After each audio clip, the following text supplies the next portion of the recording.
stop at 7 on the dot. Okay, if we can finish, better. If don't finish, then we're going to continue next week. Okay, because I think 7 o'clock, then you have another like 20 minutes to prepare for your iftar and all that. All right. Okay, now Thank you, sir. Thank you.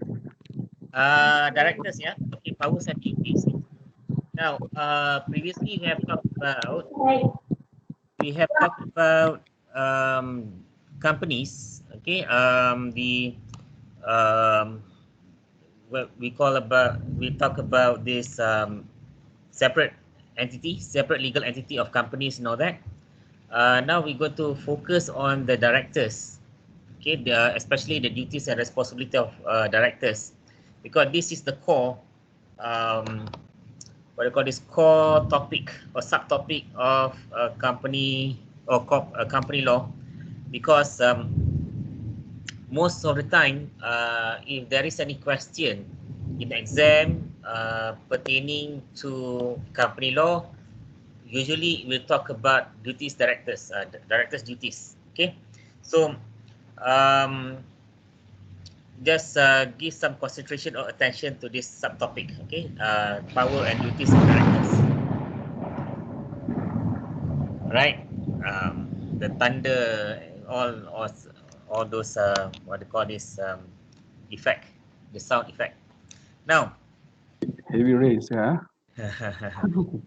okay, hopefully the internet will not go down. Okay, now, firstly, before we talk about directors,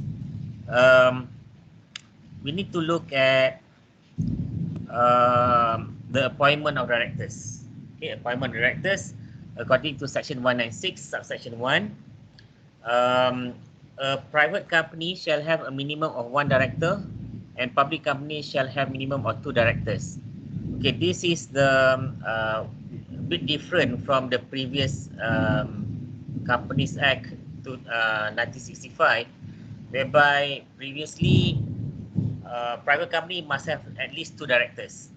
But with the new amendment 2016, private company shall have a minimum of two directors, meaning minimum of one of directors, minimum of one director, but public company shall have minimum of two directors. So public company remains, yeah.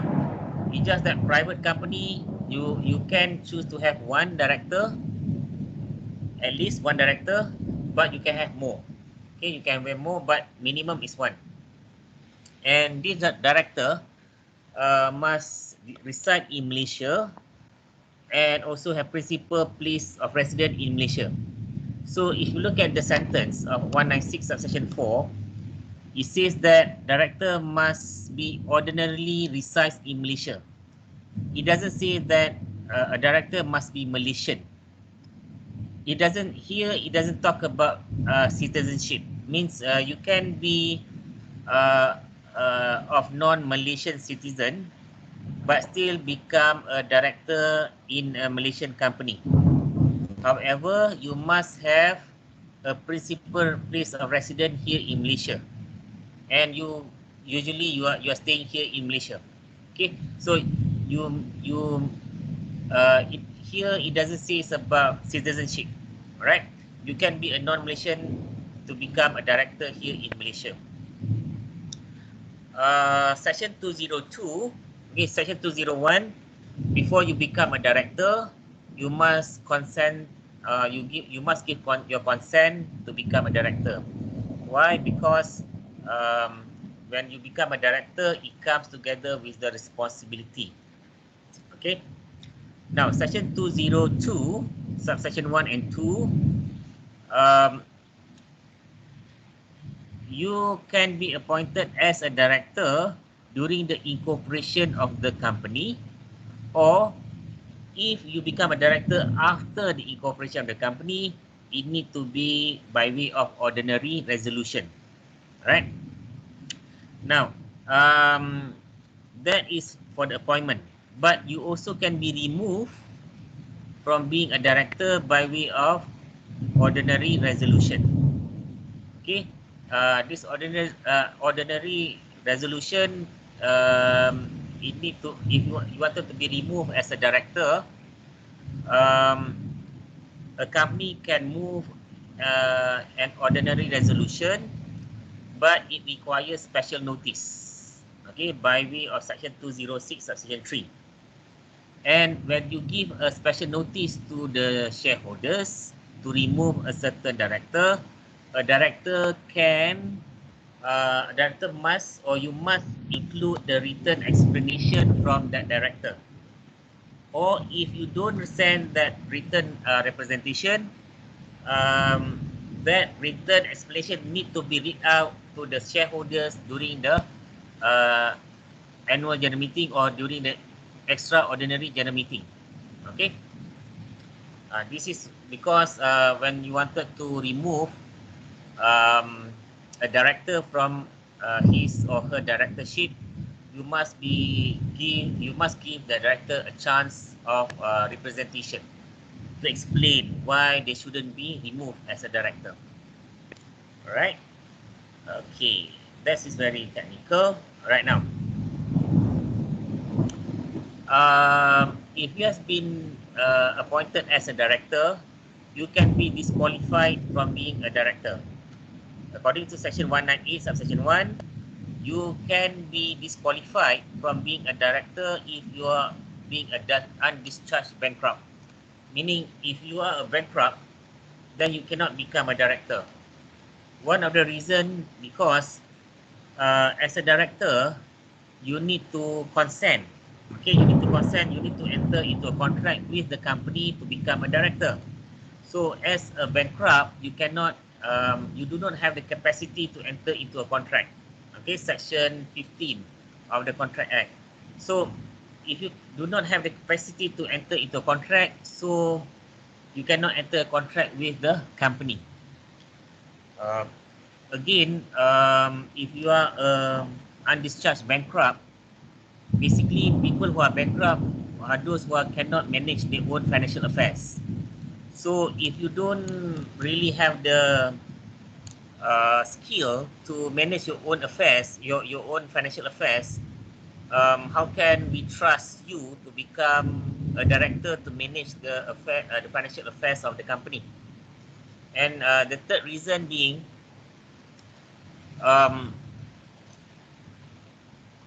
the law doesn't want to give the bankrupt to become a director because this undischarged bankrupt may abuse his position as a director of a company to pay for his personal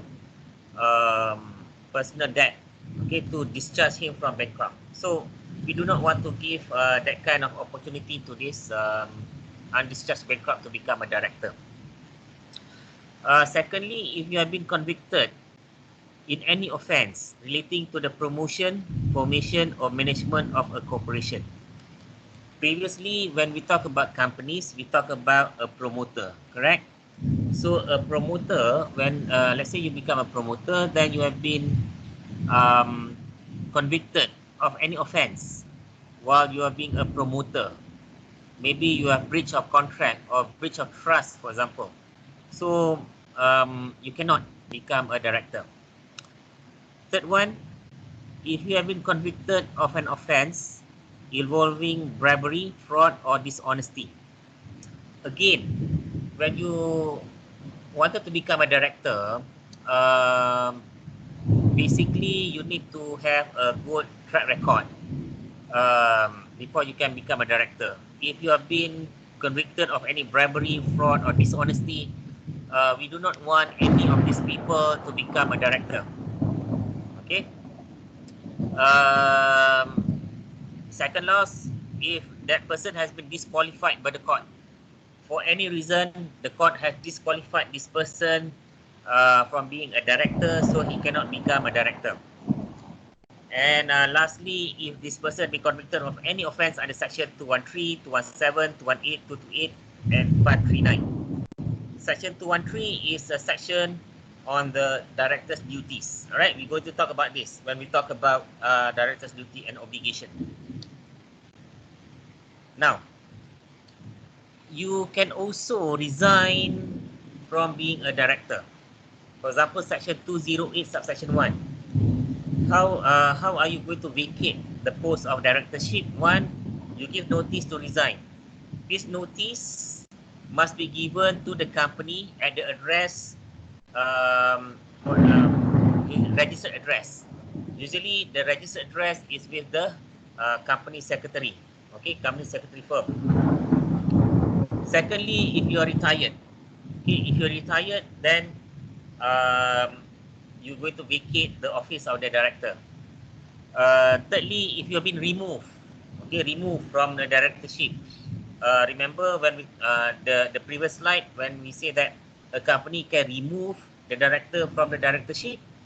Here, this is what we meant by remove. Means you've been, the company have removed you from the post of director. Number 4, if you have been disqualified. Disqualified from the last, from the previous slide. This is like when you're disqualified by the court. Okay. If you're unsound mind, means you become crazy. You cannot become a director. Okay. Again, this is something to do with the capacity to contract. Section 15. It says that those who are capable to enter contract are those who are sound mind, age of majority, right? And not been disqualified by the court. So if you are unsound mind, then you do not have the capacity to contract with the company, so you are need to vacate, okay, or maybe remove from your position as a director. Secondly, second last dies. Okay, this one is common sense, yeah. It's quite common sense. If a person die, of course he cannot become a director. Okay, so it's common sense. Lastly, vacate his office means now vacate of office. Remember 2 or 3 months back. Okay, 2 or 3 months back, when there's issue about corruption or bribery in eAsia. Means there's an allegation saying that 2 of the directors of eAsia have taken a bribe taken bribe from Boeing Incorporation. So these 2 directors have vacated his office, his directorship post, pending investigation.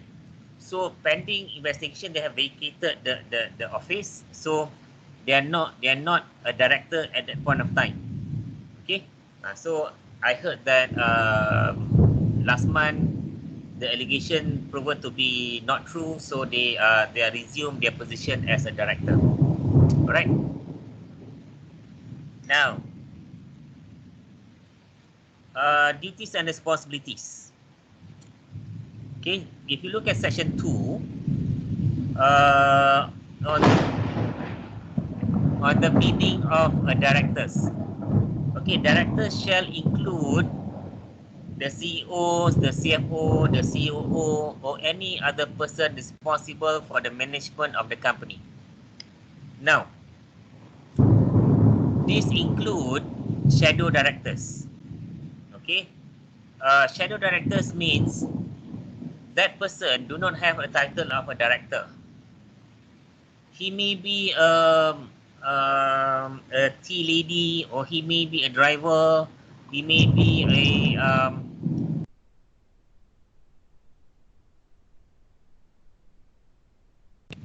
he may not have anything to do with the company, but he always gives instruction to the board of directors, and his or her instructions habitually complied with by the board of directors. So if this person do not have the title of a director, but always give instruction to the board of directors, and his or her instruction habitually complied with by the board of directors, then we take this person as a director as well. So he falls under the section, the definition of director under section 2. Okay, now why? Why the law doesn't really cares about the title of the person? Okay, the law is all about whether you exercise the power of directorship or not. If you exercise the power of a director, then you are a director, whatever name called. Okay, why? Because the power of director comes together with the obligations. Okay, sorry guys, I'm competing with the thunder right now. Okay, the thunder is like here and there, here and there. Now I need to speak loud. Okay, can you guys hear me? Am I good? Can. All right. Okay. Can, loud and clear. Loud and clear. Because here like thunder. Yeah. We also heard the thunder. Effect, right? Sound effect. You got sound effect. Okay. Now I'm competing with the sound of the thunder. All right. There's a lot of toss outside. Now, as I'm saying that the law doesn't care about the title. The law is only care about whether you are exercising the responsibility or the power of a director. If you are exercising the duty or the power of a director, then you have the obligations under the law as a director. Alright? Now, according to section 213, subsection 1, it says that a director of a company shall at all times exercise his powers in accordance with this act, meaning the Companies Act 2016, for the proper purpose and in good faith in the best interest of the company. Now, if you look at section 213, the gist of this section, only 3. Okay, there are 3 things that you need to remember in section 213. Exercising the power, 1, for the proper purpose. Secondly, in good faith. Thirdly, in the best interest of the company.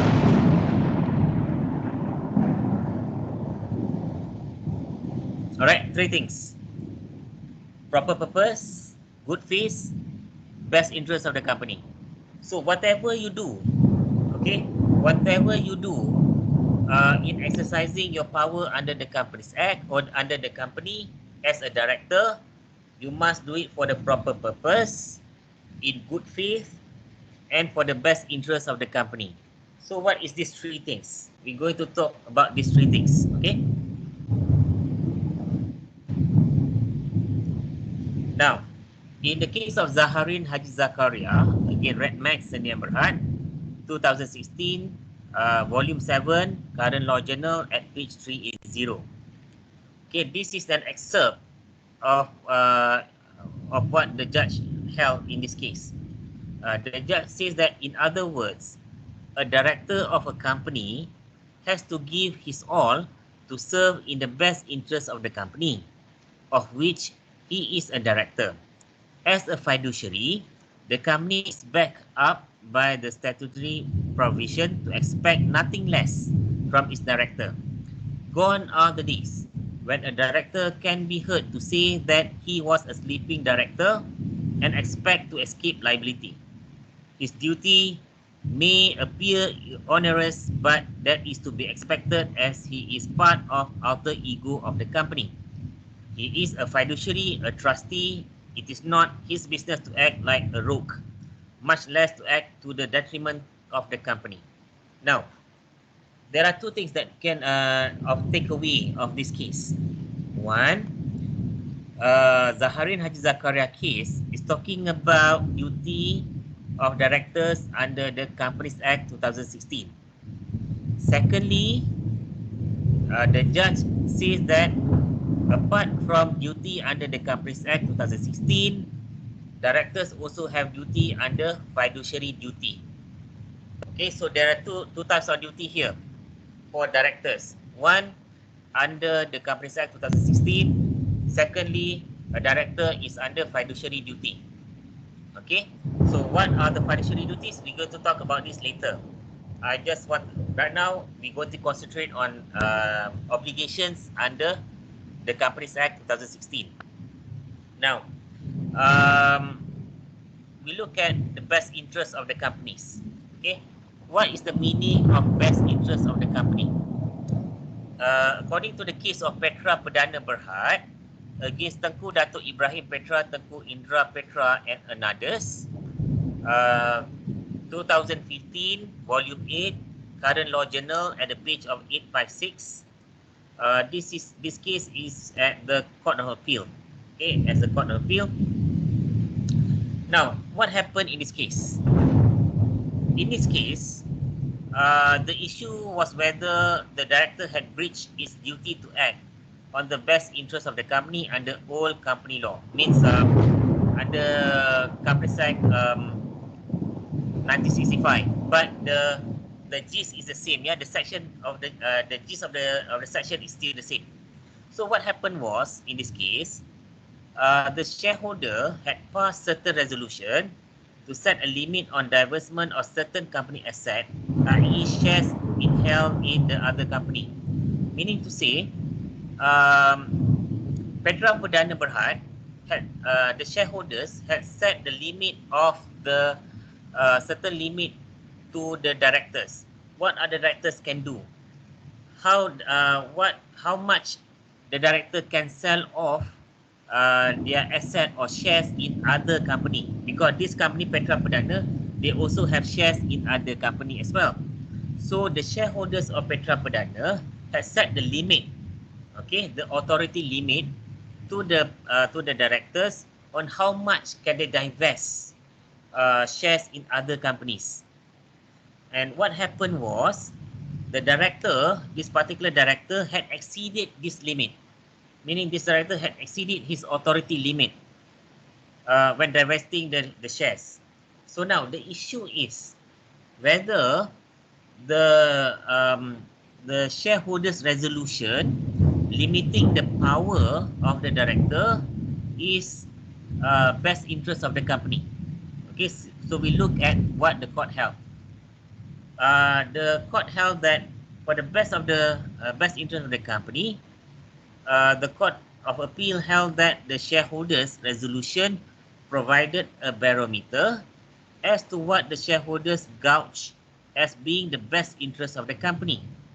Hence, the shareholders' resolution could determine whether the director had failed to act the best interest of the company.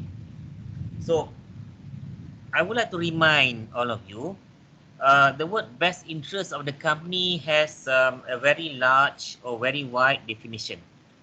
Okay, but in this case, the court says that the shareholders resolution is part of the best interest of the company. Meaning there are a lot of things which can define as best interest of the company. But the shareholders resolution is one of the thing that you can, one of the guidelines that you can refer as to determine what is the best interest of the company. All right. Any question as it now? Question? Question? No. No question, yeah? All right. Guys, if you have any question, can you just unmute your mic and you can ask straight away. You don't have to write. Okay, you don't have to write at the chat, because it's kind of very hard for me to open the chat, reply, then open the video again, because it will take some time. Okay. Okay, now those who already send or write on the chat activities, do you have any question? You can ask now.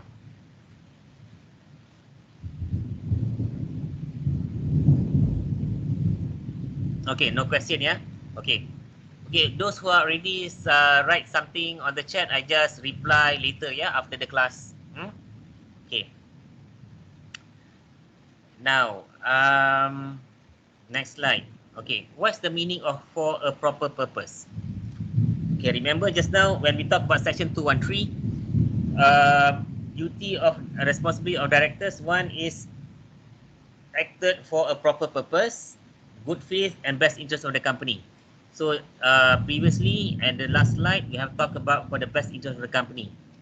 Now we're going to talk about what is the meaning of for a proper purpose. Okay. Now, in the case of W&M Royce Limited, there's a director named Royce entered into a service contract with a company for a purpose of providing a pension for his wife in the event of his death, and without taking into consideration whether the contract was for the benefit of the company. The whole object of the contract was held not to be binding on the company, for it was the benefit of Mrs. Royce and not of the company. Okay, what happened in this case was, this company, W&M Royce Limited, you have one director named Royce. This Royce probably the one who the founder of this company, right? So the company's name, the company bears his name as well. So since this company belongs to him, okay, or he's the one who established this company, he's the founder of the company. He made a contract with the company. He said that in the event of his death, okay, the company will pay pension to the widow. Okay, meaning after his death, the company will pay pension to his widow. Now, after he made the contract, most probably he know that he's going to die anyway. So after his death, the widow wanted to enforce the contract. Okay, wanted to enforce the contract for the company to pay her pension, but the company objected and challenged the contract. The company says that this contract doesn't give any benefit to the company. Okay, so they went to court and the court agreed with the company. The court says that when the director or the previous director who died made a contract with the company, that contract doesn't give any benefit to the company. So it is not a proper purpose. Okay, now because for a purpose to become proper, it needs to be for the best interest of the company. All right. So since this contract doesn't give any interest to the company, so this contract is not for a proper purpose. Okay. So that in the case of W&M Royce Limited. Okay. Now section 213. Okay. Also says that section 213 subsection 2. Okay. Section 2 says a director of a company, okay, a director of a company shall exercise reasonable care, skill and diligence with the knowledge, skill and experience which may reasonably be expected of a director having the same responsibilities. Now, this section 213, reasonable care, skill and diligence, is a codification of a common law. Okay, codification of common law. Remember when we talk about promoters. Okay, remember when we talk about promoters. Remember when we talk about the law of thoughts, the reasonableness, and what are the tests of reasonableness, right? So this is section 213 subsection 2A is a codification of the common law into the law, into the statute. Means the statute have taken the common law and put it in the statute. All right. So what is this reasonable care, skill and diligence? Now, reasonable care, skill and diligence, you can look at the case of Re-City Equitable Fire Insurance Company Limited, 1925, Chancery cases at page 407. it says that, okay, what happened in this case was, this company, Risk City Equitable Fire Insurance, is a insurance company. And what happened was the chairman, okay, the chairman of this company, he committed a fraud, meaning he collect premium paid by the insurer, okay, by the insured, okay, by the insured, they collect all the premium paid by the insured and put into his own pocket, all right, and put into his own pocket. And what happened was, he was caught, he was taken to court, tried, and sentenced to jail. Okay, sentenced to jail. And what happened after that? All the insured, okay, those who have paid the premium, they asked money or asked refund of their premium from the company. Okay, so this City Equitable Fire Insurance Company had sell off all their asset to repay, to refund the money to their all to all their client until they have no money left. Okay, they have no money left. Okay, now this company, City Equitable Fire Insurance, they have creditors. Okay, so when creditors wanted to get paid, okay, they asked the money from the company. The company said that they do not have any money left. They have refunded all of their money to their clients. They have sold off all their asset, get the money and pay off the clients. They have no more money. So the creditor cannot get the money. They wanted to get from the chairman who committed the fraud, but this chairman had been declared bankrupt. Of course, yeah, he had been jailed, so he declared bankrupt. So they cannot get the money from the company. The creditors also cannot get the money from the chairman who have already been jailed. So now, the what avenue left to the creditor is the remaining directors. So the creditor is arguing that the remaining directors who are not involved with the fraud is negligence. They have not done their duties as a director under the common law. Okay, they have breached their duties, the fiduciary duties. So now they went to court. Okay, of course the directors challenged the creditor, so they went to court. So the court looked at the case, and this is what the court held. The court says that a director need not exhibit in the performance of his duties a greater degree of skill that may be reasonably be expected from a person of his knowledge and experience. Meaning to say,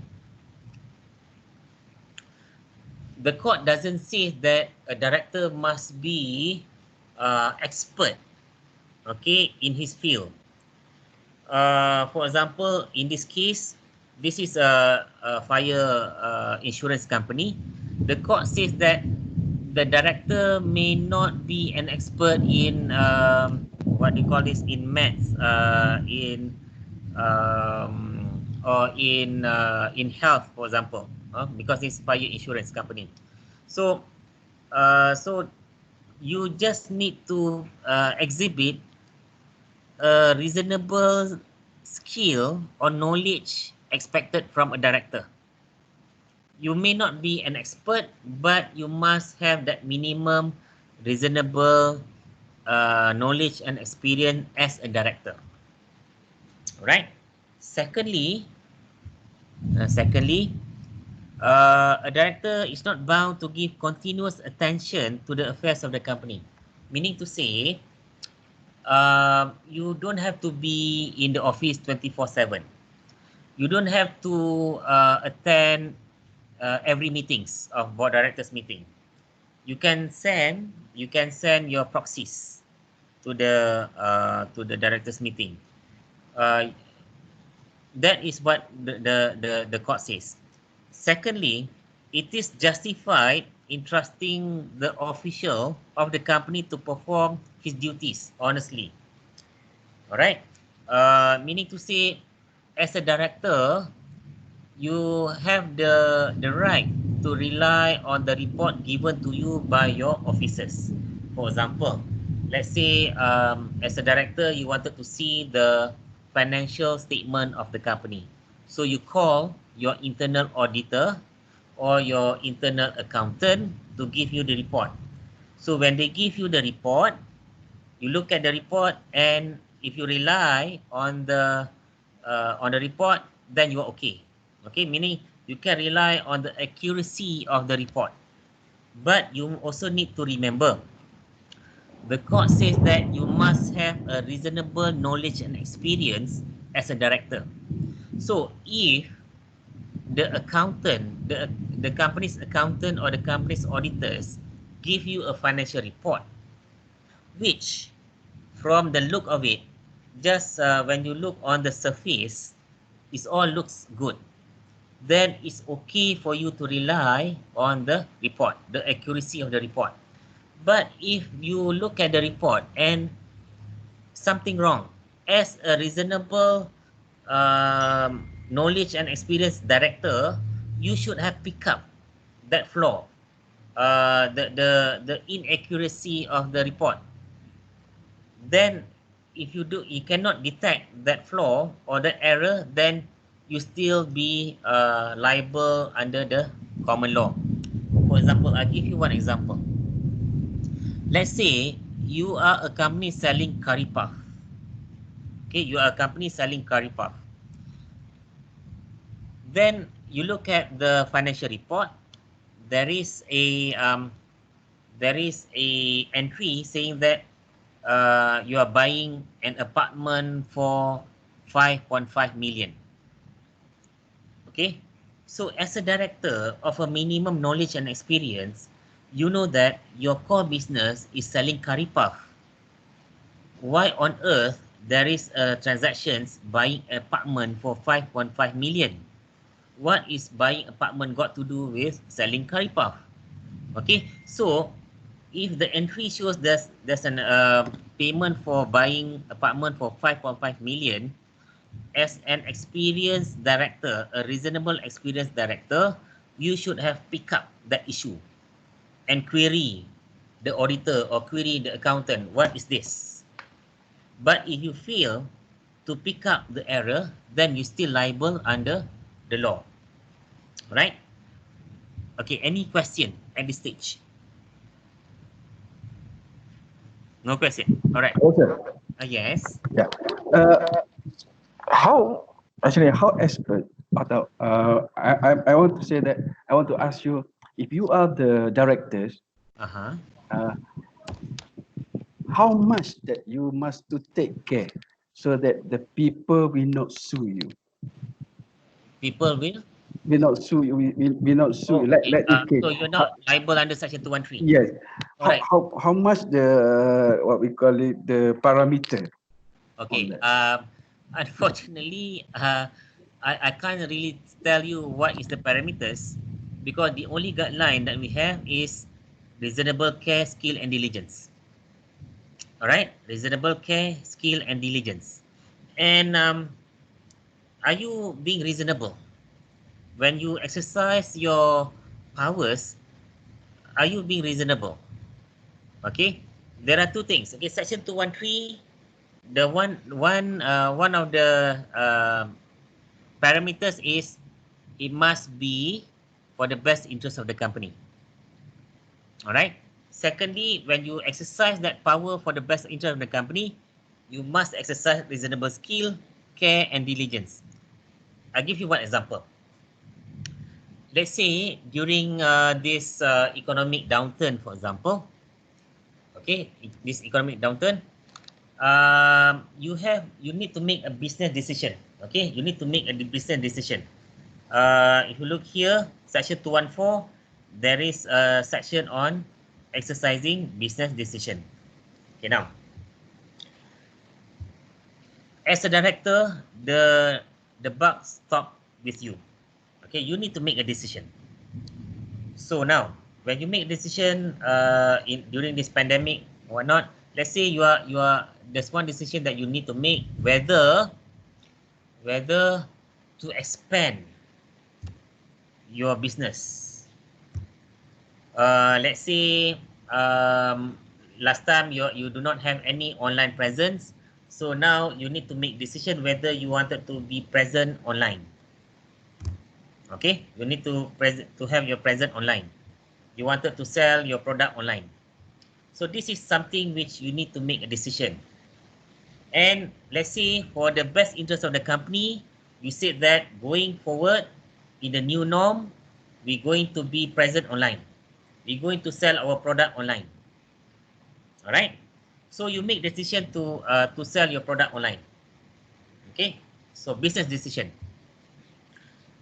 Suddenly, 3 weeks after you make the decision to sell online, okay, you have a lot of problem with your online orders, online payment, you know that, causing your company millions of ringgit losses.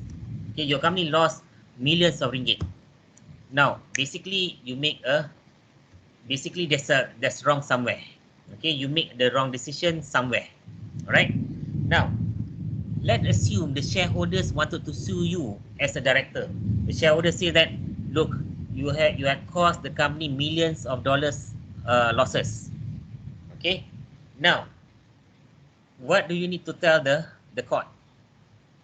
Look, I made a decision based on Section 214, and this was made based on the best interest of the company after making a thorough research, for example. For example, let's say you have done research, then all the research shows that you need to be online. Okay, you need to sell the product online. So if you can show the court, you have taken all the reasonable step, all the mitigation step. Okay, you have asked for the expert opinion. You have you have hired the best people to do your online system, you know that.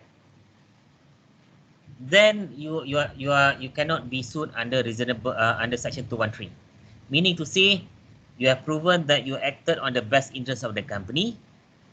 Then you have taken all the reasonable care, skill, and diligence to make sure that your decision is carried out diligently. Means you execute your action based on thorough research and thorough advice by the experts. Okay, then you cannot be sued under Section 213. All right, but it is different. For example, the same thing, you wanted to be online, all right, but you hire, let's say your wife has a IT company, so you hire your wife to do the online system. Okay, it can be argued that the only reason or one of the reason why you wanted to go online because to benefit your wife company. Then that decision is not for the best interest of the company. You see or not the difference? So whatever decision that you make, okay, you need to make sure that it is for the best interest of the company. Secondly, you have taken all the reasonable care, skill, and diligence in executing that decision. Even if the decision was proved to be wrong in the future, but if you can prove all this, then you are not liable under Section 213. Okay, but one thing that I need to remind you guys, you may not be able or you may escape from criminal liability under Section 213, but your shareholders can still remove you from your directorship. Okay, let's say you make a decision and your decision caused million of losses to the company. You can prove that you make decision for the best interest of the company, fine. you not be liable under Section 213, but if the shareholders doesn't satisfy with you, then they can always remove you from your directorship. All right. So removal of directorship is two different issue altogether. All right. Okay, now let's move on to the next slide. Section 218. As a director, you're prohibited from using your position or property of the company for your own gain. For example, this always like insider trading, for example. Okay, insider trading. For example, you know that as a director, you know that the company is making a lot of losses. Okay, let's say you are a director in a public company. You know that the company is making loss. Okay, it's going to be bankrupt soon. So what you do is, you have this information. So what you did was, you sell off all your shares, your stock options. You sell off your shares. All right. Then you make some money. Why? Because the public doesn't know about the company going bankrupt. You happen to know about that information because you are in the position as a director, that you are privy to the information. So you are using this, your position, improperly, means you have abused your position for your own profit, for your own gain. All right. So this, as Section 218 says, that you cannot, or you're prohibited from using your position for your own gain. You cannot use the property of the company for your own gain. All right, that's Section 218.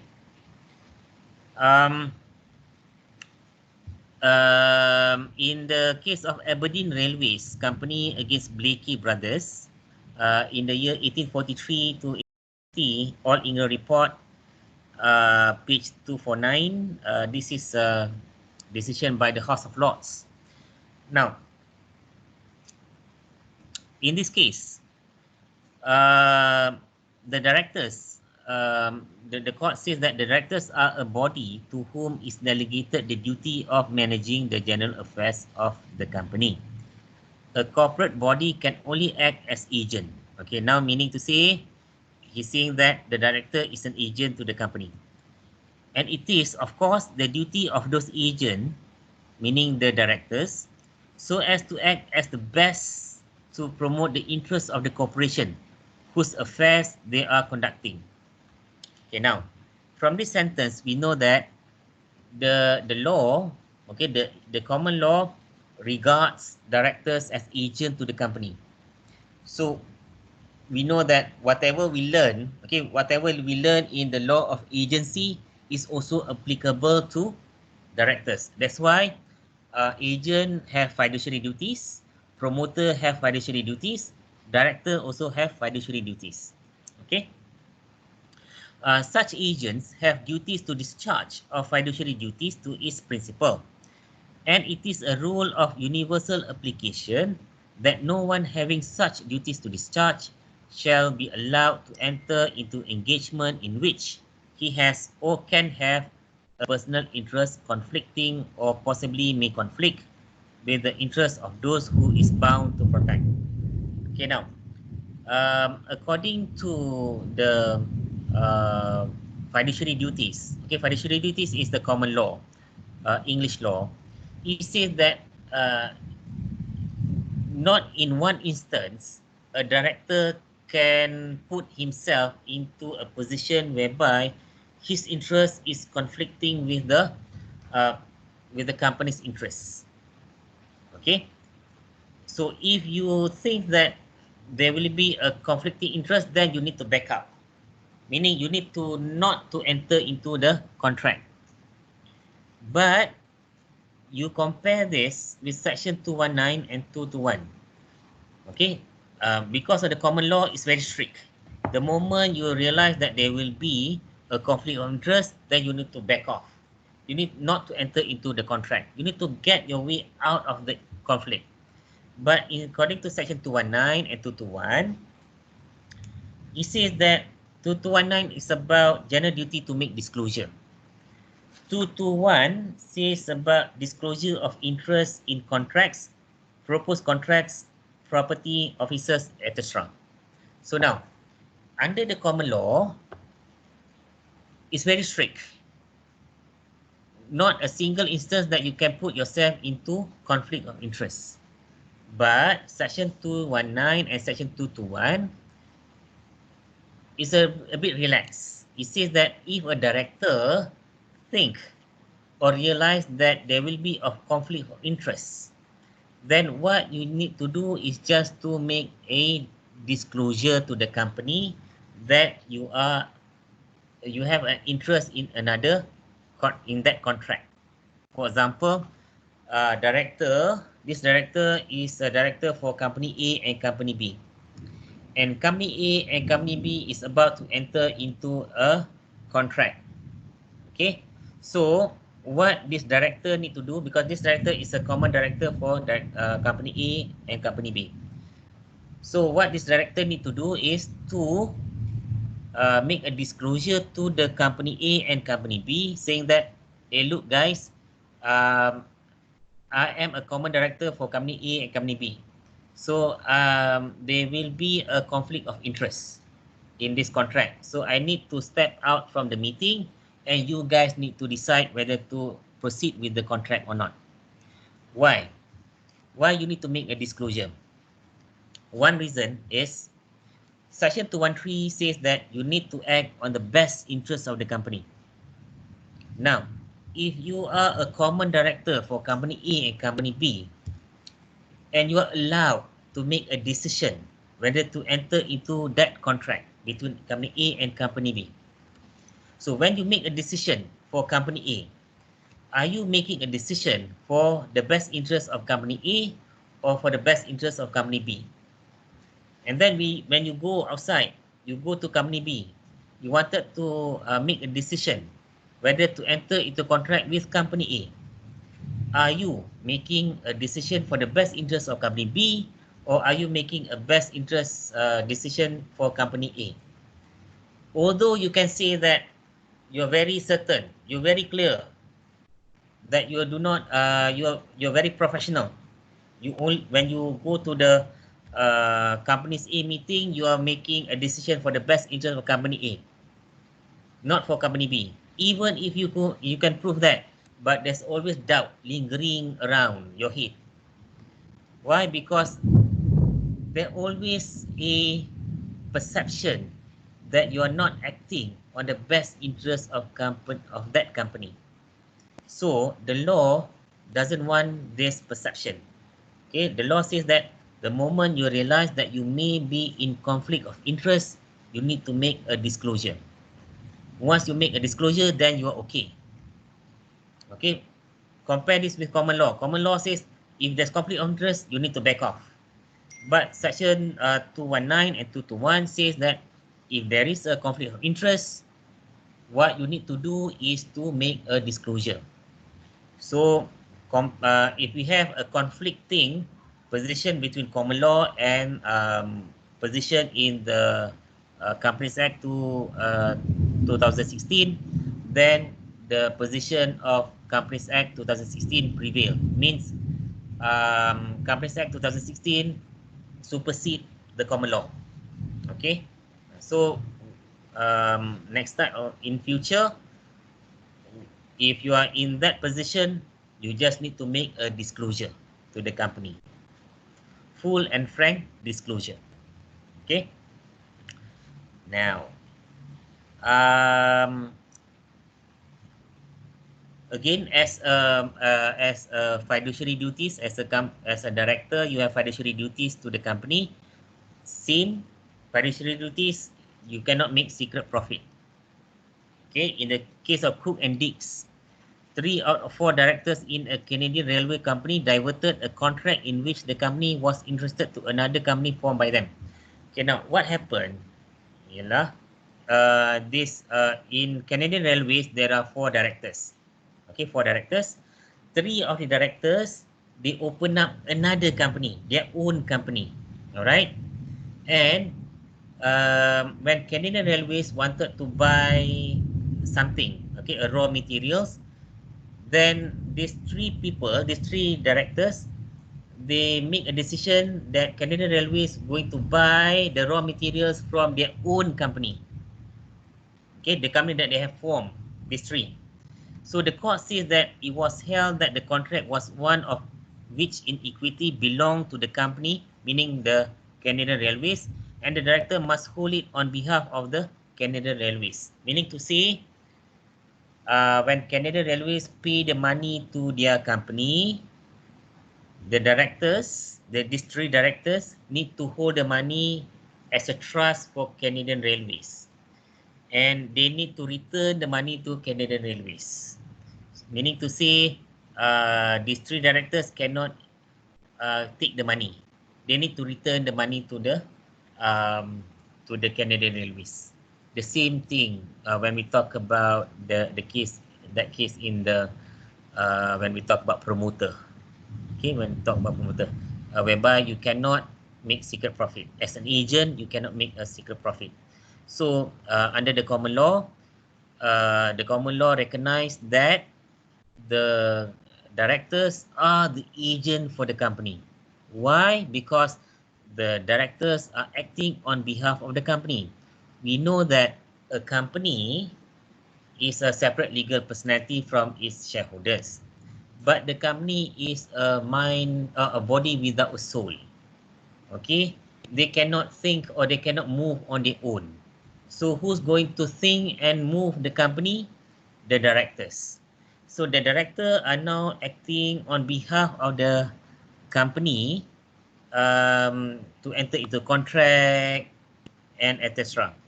So as when you're acting on behalf of someone, in this case you're acting on behalf of the company, then you are the agent of the company. So if you are the agent, then there's a trust. When there is a trust, then you are under the fiduciary duties. Okay. Any question? Any question? We finish the lecture today within 1 hour. Any question about the director's duties? Yes. This one case WNM, right? That one, how to differentiate between the pampasan and the misuse of the service contract? Okay. Let's assume that the company had taken an insurance for all the employee, right? So when the employee died, then the company pays the insurance money to the employee. That's okay. That's okay because all of us, every company have this insurance scheme for its employee to protect the employee, correct? So it gives some sort of protection to the employee and some sense of security to the employee to work for that company. So when you have that some sense of security to the so the employee will work with peace of mind for the company. So it's for the benefit of the company. All right. But in this case, WNM Royce Limited, this contract is only meant for this particular director, not for other employee. This director is using his own position to make a because as a director, you are making decision for the company, right? So basically, this director say to the company, hey company, we are entering into a contract that after I pass away, that you as a company going to pay pension to my wife. All right. Then who's going to approve that contract? He himself. All right. He proposed to the company and he approved the contract on behalf of the company.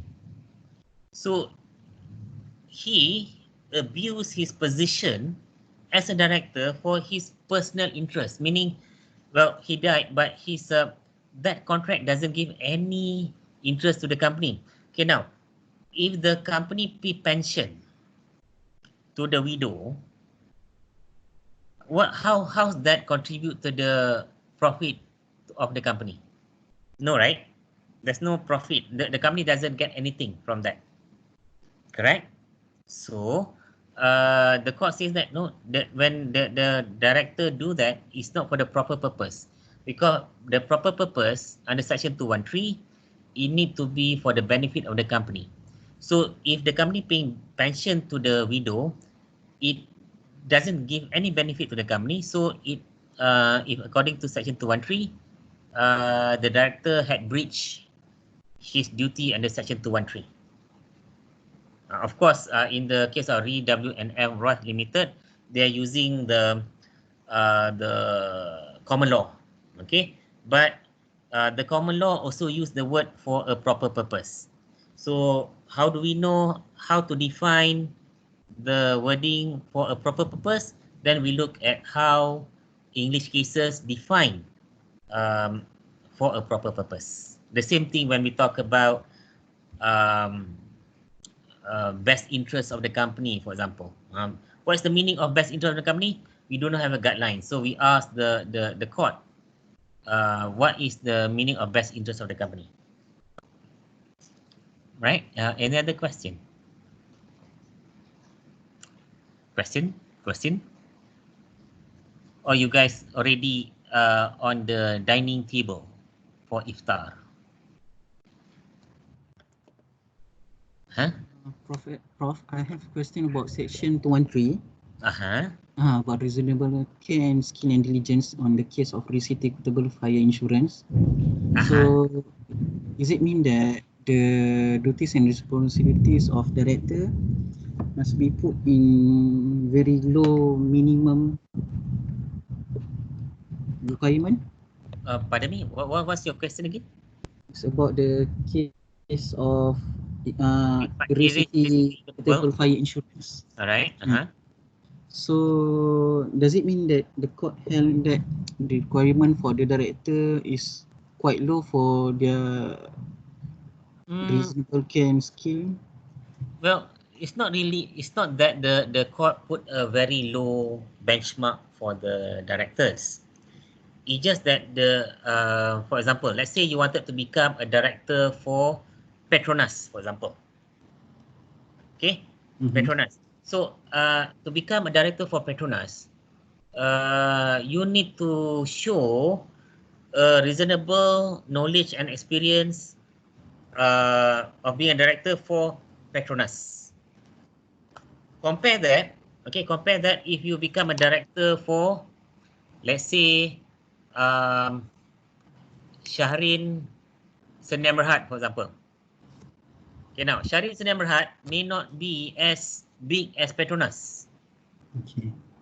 Okay, so Shahrin Sdn Bhd may be doing like selling, buying and selling of hand sanitizer, through online. Very small company. So when Shahrin Sdn Bhd, a very small company selling hand sanitizer, so the system, the accounting system, the IT system may not that very complex, not very what do you call this, very intricate compared to Petronas, correct? So that's why the court says that reasonably expected from a person of his knowledge and experience. So when the court says that, the court saying that it depends on the fact of the case. So my example just now, if you are a director for Petronas, then you need to show a higher degree of knowledge and experience.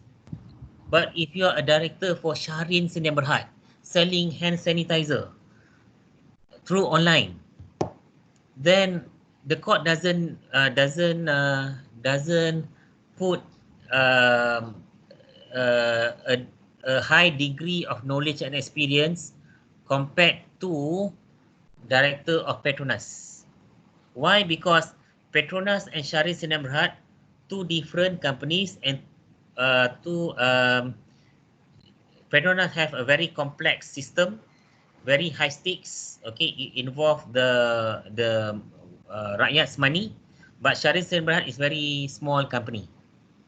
So the knowledge and experience expected from a director in Petronas is very high. Knowledge and experience expected from a director of Shahrin Sdn Bhd is very low. Alright, so it doesn't say that the in City Equitable Fire Insurance, the court put a very low benchmark. No, the court says that it looks on the facts of the case. Reasonably expected from a person of knowledge and experience. Alright. Does I answered your question, Asfar? Yes, Prof. Alright. Any other question? Prof, actually there's another question in. Okay. Yes. Mimi? Yes, Mimi. Alright. And section 218,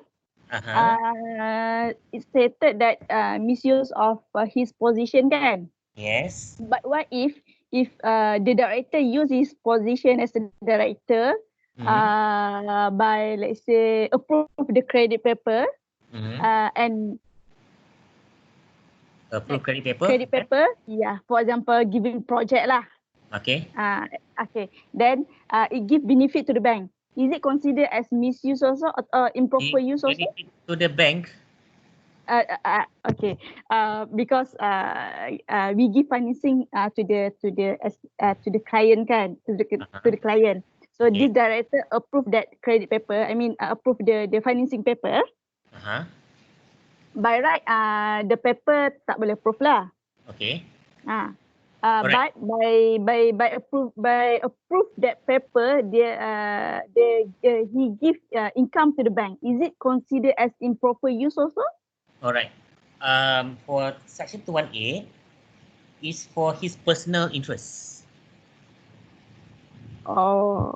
Meaning so to say, anything benefit to the company not considered as improper use. yes. Okay, now section 218 says that if you use the company's information or use company property for your own benefit, then you are liable. But if you let's say in your case approving credit paper, but let's assume that it exceed his authority limit, for example. For example, that director can only approve up until, let's say, 1 million, but he approved 2 million credit paper. Okay, the contract worth 2 million, so it exceeds his limit, correct? Let's take that for example. So that's not under section 218. That is basically you are exceeding your power, then you can be removed, okay, by your shareholders from your office. You cannot be say that you are let's say you are responsible under section 213, okay, because section 213, if you are using for the not best interest of the company, meaning to say you are using your power for your own interests, not for the interest of the company. Okay? What if we using that for our own interest and also for benefit for of the company? That still you are liable under section 213 because under section 213 you it says here 213. Okay, you look at section 213, the wording. A director of a company shall at all times exercise his powers in accordance with this act for a proper purpose and in good faith. The word good faith. Okay, in good faith means there's no other ulterior motive. The only motive, the sole motive is for the best interest of the company. The moment you have okay, when you do a decision, you make a decision, the company get a benefit, no question, but you or your family members also get benefit as well. Benefit. All right. then it's not good faith. Then you cannot cover under section 213 anymore. Meaning you're not doing that in good faith. But if you're making a decision, is for the benefit of the company, and you can show that you or your family or anyone connected with you doesn't benefit at all, then you're safe. All right. All right. Next week we're going to talk about loans, contract or loans made to directors and the person connected with directors and all that. Okay, it's a continuation of directorship. All right. Any other question?